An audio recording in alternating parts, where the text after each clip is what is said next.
because it's on Prime. Minnesota already with 8 threes, 8 of 15 from downtown. OKC 2 of 9 from three-point territory. We start the second quarter. Randall's jump shot is good. Well, you talked about the 8 made threes. Oklahoma City, the #1 defense in the league, but that's the one area where they've really struggled. 26th in threes allowed, 26th in opponent three-point percentage. That's the opportunity you have against them, is to knock down threes, as Aaron Wiggins does for the Thunder right there. Better possession for OKC, getting a clean look. Shea, a little penetration. Wiggins knocks it down. Catch and shoot for Wiggins, cuts into the lead. Randall misses from long range. Normally it's OKC that's the team that's leading by double figures. No team has led by double figures more than OKC. 34% of their games. The scoop to the hoop doesn't go. Out of bounds, off of the Thunder. Yeah, here's Shea just getting in, drawing a little crowd, kicking out. Late contest and a good open three by Wiggins. DiVincenzo gets the step, but missed it on the finger roll. But great shot quality by the Timberwolves. Patience, moving the ball, getting good looks. Randall was harassing Wiggins, and Williams loses the ball. Leak out by Randall. Big finish. Well, it's Minnesota in this game.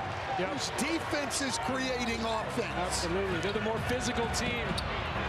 Nobody home, and Wallace recognizes it and flushes it down. And as soon as we compliment their defense, they give up a layup. Yeah, that's called the announcer jinx, and that's your first, Steve, of your career. I'm quite proud of that one. It's the rare defensive announcer jinx. 2 minutes gone by here in the second. Body bump, DiVincenzo, redirect over Williams. Oh, he banks it in!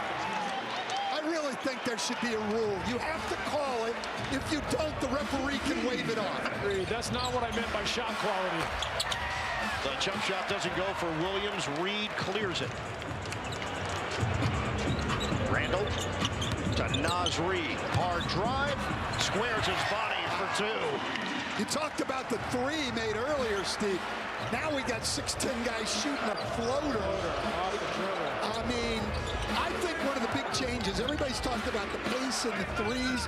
To me, the biggest change in the game in recent years has been the skill of big guys. Yeah, they've got to be a lot more versatile, got to be able to make plays off the dribble, attack closeouts, and passing. They've got to really be able to pass the ball in this iteration of the NBA. Minnesota just had its largest lead. OKC is trying to change that. Highland takes it away from Williams.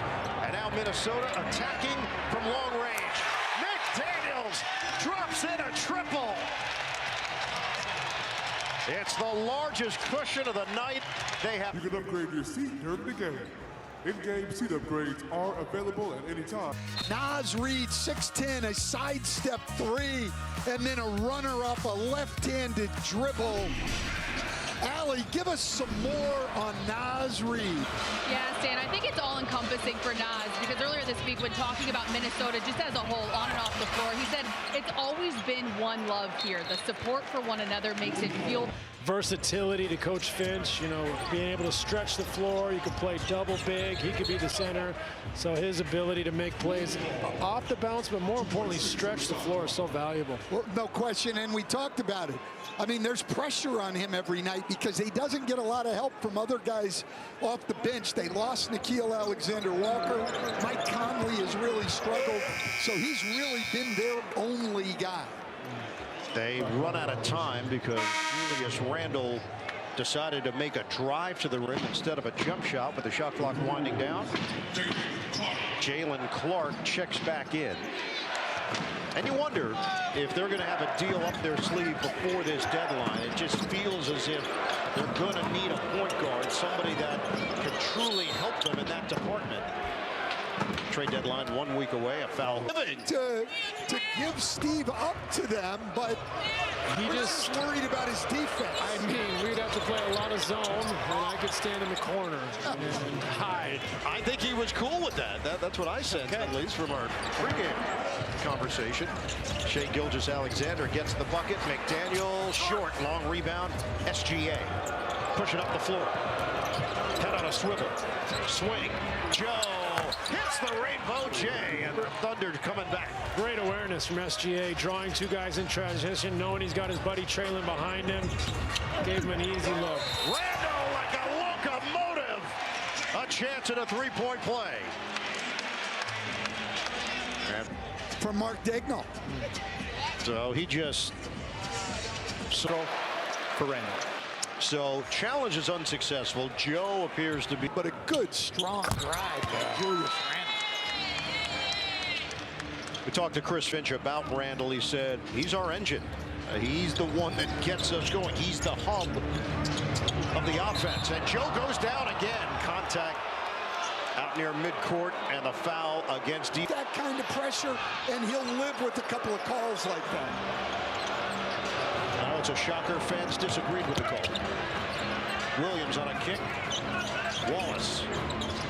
Good location, but the fadeaway doesn't go for Joe. Scooped up off the floor by Wallace, and they run out of time. Never hit the rim.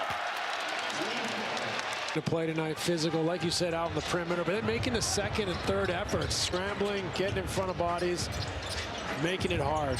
They have And Oklahoma City's used to this. They get everybody's best shot, and they're getting Minnesota's best shot tonight. the block by Holmgren. It leads to a Clark three, and he splashes it in. Well, that's Clark's first made three in the last 11 games. He was 2 for 21 in the previous 25 games. Largest lead right now of the night for Minnesota. Foul call. Shai Gilgeous-Alexander. Well, and what's amazing, he's doing that when teams craft their entire game plan around him, and he probably sees as many blitzes and double teams as anyone in the league. And shooting 55% with 32 points as a guard with that type of attention, it's insane. DiVincenzo can't hit the three. 39 from three and 89 for the line. He's got a chance to, as one of only 4 MVPs, to shoot 50, 40, 90, because right now he's got to be the leading candidate for MVP. Absolutely. The rejection by McDaniels. He got SGA at the rim, and then a turnover by Edwards. A 3-on-1 developing. Edwards trying to get back defensively, and that helps. But the master of the mid-range. That is a layup. It really is. 10 points now for Gilgeous-Alexander, and it's a 15-point lead for Minnesota. 5.5 to go in the second. They show two bodies at Edwards. DiVincenzo can't hit the three. Holmgren handles it. Drew up very close to the target center. DiVincenzo is 0 of 4 from three-point territory, 1 of 8 overall. 9 to shoot. DiVincenzo getting right into the body of SGA, and it's out of bounds. Off of the Thunder. DiVincenzo's defense tonight has been incredible. Very active hands. That's the 3rd turnover he's forced tonight. That is 8 turnovers for the Thunder. They average 12.2 per game. That's the second lowest in the league. Naz Reid got a three.